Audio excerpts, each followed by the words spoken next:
So our charity spotlight, we do this every single meeting. It's a very great room for these charities to be in. I want you to think about what you can do to help. So moving over to Jo Tilley-Riley from Hestia and Alina Cook. Thank you very much. And yeah, really happy to be with you this morning and to have had the opportunity to hear all of those speakers. It's great to be in a room with this group of people, or virtual room. Vanessa personally has been a really wonderful supporter to Hestia. And there's quite a few of the members who are here today who have been fantastic supporters of ours. So HSBC, who've supported us on lots of things, including running regular big Christmas parties for children in our refuges.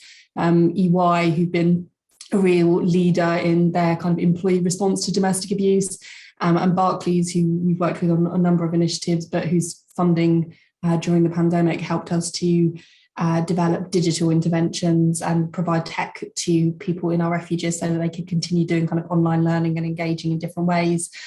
And also, I'll just do a little shout out to Sky, who I know are here as well, who don't work with us on domestic abuse, but have worked with us on our modern slavery response. Just before we kind of start properly, I do want to say, the last few weeks has again brought to light the reality of how unsafe lots of women feel in our communities. And although we're here to talk to you about domestic abuse today, there is obviously a huge correlation. And of course, domestic abuse is so widespread in our communities that it is likely that it will have or be impacting some of you in your lives.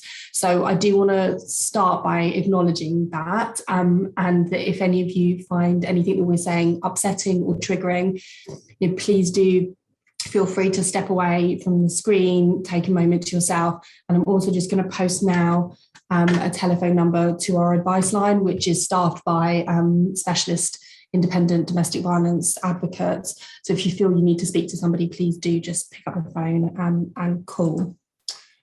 So Hestia is the largest provider of domestic abuse refuges in London. And as well as our main refuges, we opened 2 emergency refuges last summer in response to the increased need that we saw due to the pandemic. We also provide community-based support, nationwide programmes to engage the wider community in domestic abuse response and prevention. Everything that we do puts victims and survivors at the absolute heart, both in terms of designing their own recovery journeys, but also in helping us to design new services. I think, networks such as yours are helping the understanding of domestic abuse to increase. And I think it is now widely understood that domestic abuse can affect anyone. It doesn't discriminate on age, ethnicity, gender, although there are obviously some groups who are much more vulnerable to it.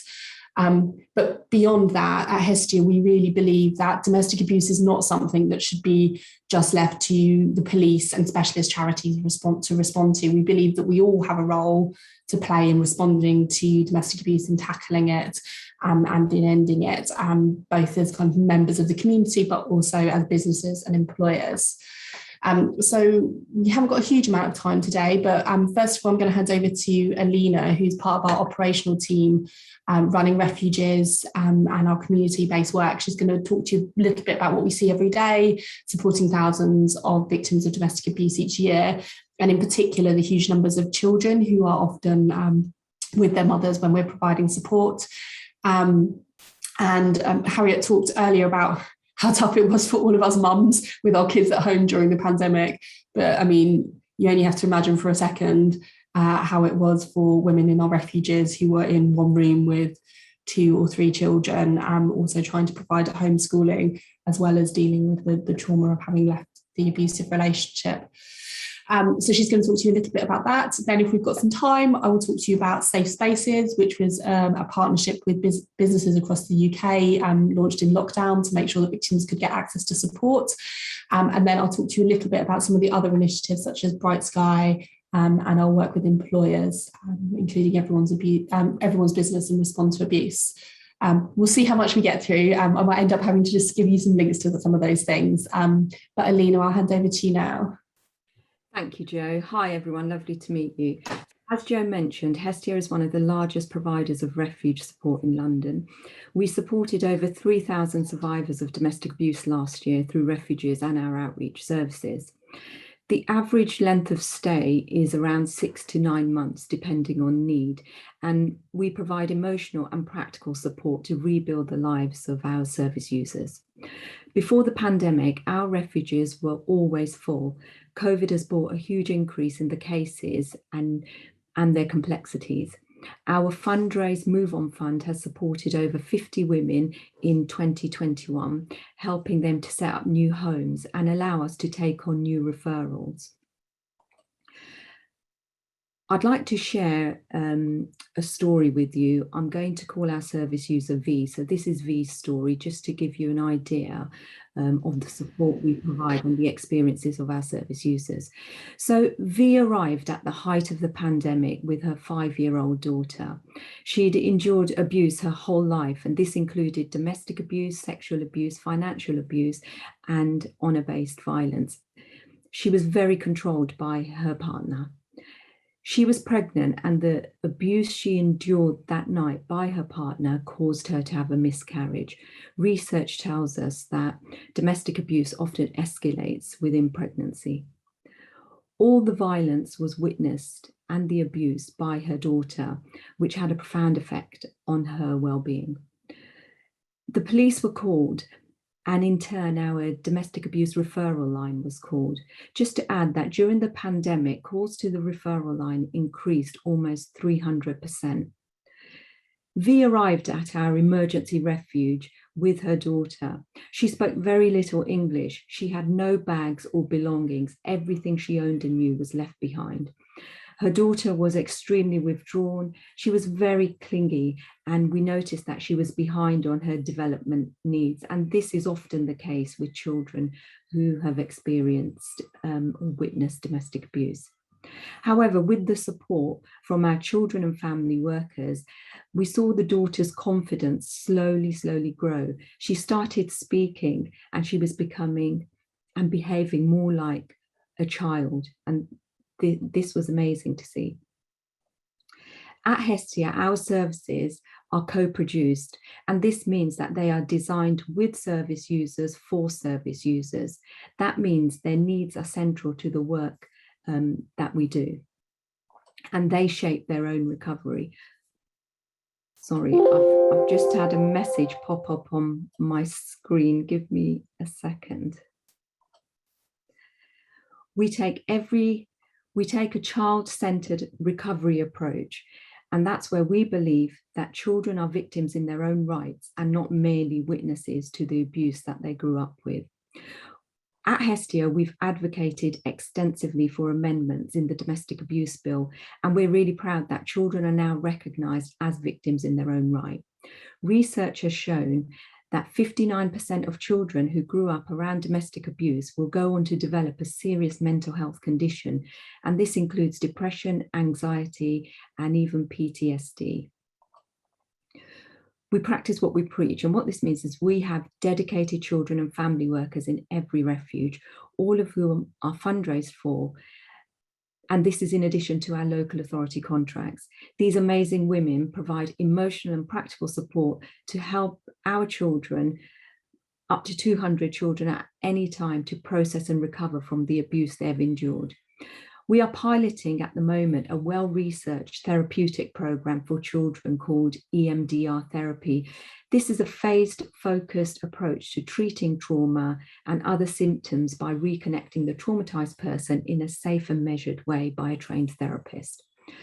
Every summer, we fundraise for our 6-week summer play scheme, running activities and outings for children and mums across the refuge. We let children be children. In addition to our summer play scheme and continuing activities held by the children and family workers, every year our amazing supporters at HSBC hold amazing Christmas parties for all the children in refuges. This is really well received and makes a huge difference to our children and families. And when COVID hit, they also donated and delivered over 500 gifts to children, mums, and our amazing staff across our refuges. Back to you now, Jo. Thank you. Thanks so much, Alina. I'm just going to keep going for a few more minutes and but try and just cover some of the other areas that we wanted to share with you as briefly as possible. So the next thing that I wanted to talk to you about is an initiative that we launched in the pandemic called Safe Spaces. So Alina mentioned that we had a massive spike in the number of calls to our referral lines, but actually that didn't happen immediately. In those first months of the pandemic, we knew that domestic abuse would be escalating at home, that people would be cut off from their support networks, but we didn't see any increase to begin with in calls to our referral lines. And so we developed the Safe Spaces model and launched it first with Boots and then with Superdrug, Morrison's and thousands of independent pharmacies across the UK. And more recently, we've expanded it in partnership with TSB, and we have another big high street bank coming soon as well. And the model is really simple. So if you're a victim of domestic abuse and you're being closely monitored at home, you can pop into your local bank or your local pharmacy. It looks very innocuous, as if you're going about your daily routine. And then you would just ask a member of staff to use the safe space. And the safe spaces are all kind of identified with this little blue circle. So once inside, it is the kind of the room that you might go and see your bank manager in, or the consulting room that the pharmacy might use normally. There's posters in there with information and advice about domestic abuse. Lots of the pharmacies also provide access to tablets, which has preloaded Bright Sky, which is an app I'll talk to you about in a moment, which enables an individual to find their local domestic abuse specialists. But we also know that people used that safe space just to reconnect with family members that they hadn't been able to speak to call the police, to speak to their lawyers, just to take a breather, to collect themselves and begin to plan how they want to leave. So it's really about kind of giving a victim of domestic abuse the choice and the option to make that plan safely. It's now in nearly half of all pharmacies across the UK. And I just would like to share with you this audio clip that hopefully Vanessa can click play for, which is a woman who used a safe space and wrote to us afterwards to tell us about it. During lockdown and shielding, due to my complex medical needs, the abuse escalated to aggression and violence, leading to a fear for my life. The consultation room became a second safe and sound part of my lockdown from hell. I called the local domestic abuse and violence partnership, who immediately worked out the best plans to keep me safe in the first instance. I phoned my mum and sister for the first time in months. Everything I did at home was monitored. I phoned a good friend and a solicitor.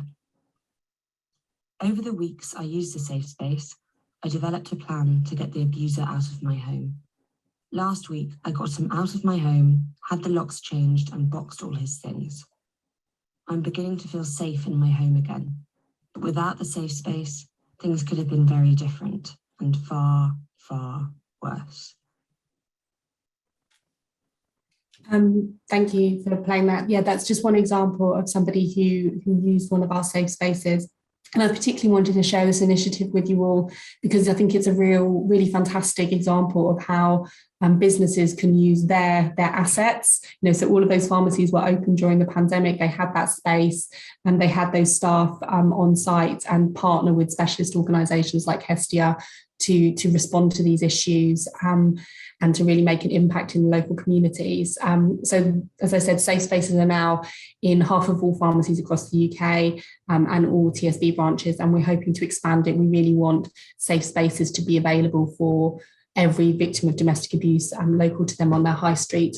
And alongside that, there's also another initiative called Safe Spaces Online, which any of your businesses would be able to host on your websites as well. I also mentioned Bright Sky and earlier Vodafone's really kind of progressive work in responding to domestic abuse was mentioned. So Bright Sky is an app that we developed with support from Vodafone. It was launched in 2016, and the initial idea came from women in our refuges who, almost all of them had a smartphone when they came into our refuges, and more than half of them told us that when they came into refuges, they had no idea before they come into our refuge what support was available to them, what it was like to go into a refuge, what was facing them at the point that they would leave their perpetrator. And so Bright Sky was really designed to respond to that need, to give more information, more power to people who were enduring domestic abuse. And really also to provide that support to friends and family members who might be concerned about somebody who is enduring domestic abuse. So we launched it in 2016. It's a free to download app. I would highly recommend that any of you just download it on your phones anyway. It's got lots of advice and support on it. And there is also a slimmed down version available as a website. So I've just posted the link for that there. It was downloaded 45,000 times during the first part of the pandemic. And during that first lockdown, we saw a spike in usage of nearly 50%. So, really seeing people reaching out for that support through digital channels.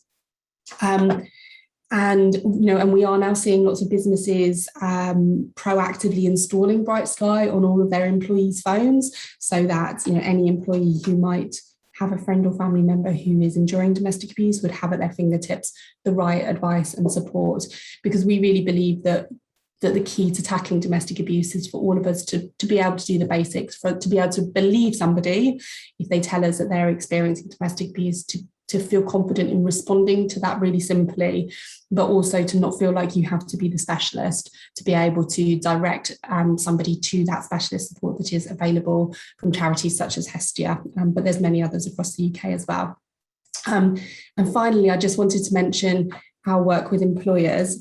It was mentioned earlier, the huge economic impact of domestic abuse, huge losses to business in terms of people having to leave their jobs, people having to take sick days, etc. So there's a kind of a bottom line issue for businesses, but actually for all of all the people that are part of this gender network, I know that you will be committed to providing good, safe, inclusive workplaces.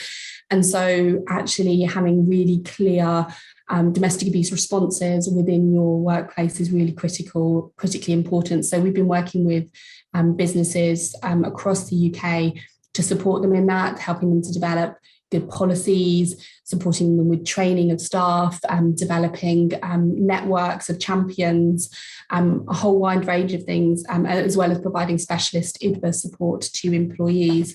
And we really believe that employers have a huge role to play in making sure that there is an effective response to victims, and also to perpetrators who might become aware of in your employment as well. And genuinely, if an employer can provide a good response to an employee, you can transform that person's life and keep them safe, and potentially save their lives as well. So would really recommend any of you that have not thought about your domestic abuse response within your organisation to explore that a little bit further. I've just put a link in here.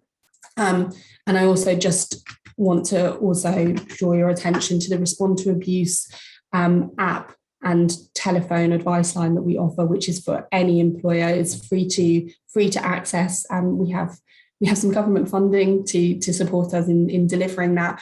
So if you are concerned about an employee and you need to make sure you respond effectively, please phone that telephone number and we can talk you through how to manage that safely and to keep them safe. And so I just want to end by saying, any of you that are interested in doing more to engage on the agenda of domestic abuse, please reach out to us. There's a whole range of different ways that we work in partnerships with businesses. Obviously, funding is always fantastic, but also leveraging your assets, volunteering, access to coaching. There's a whole wide range of ways that we would love to be able to work with you. So I'm just going to also post in the chat box and my colleague Amy's contact details. Please do email her or phone her. And thank you for listening to us and inviting us today.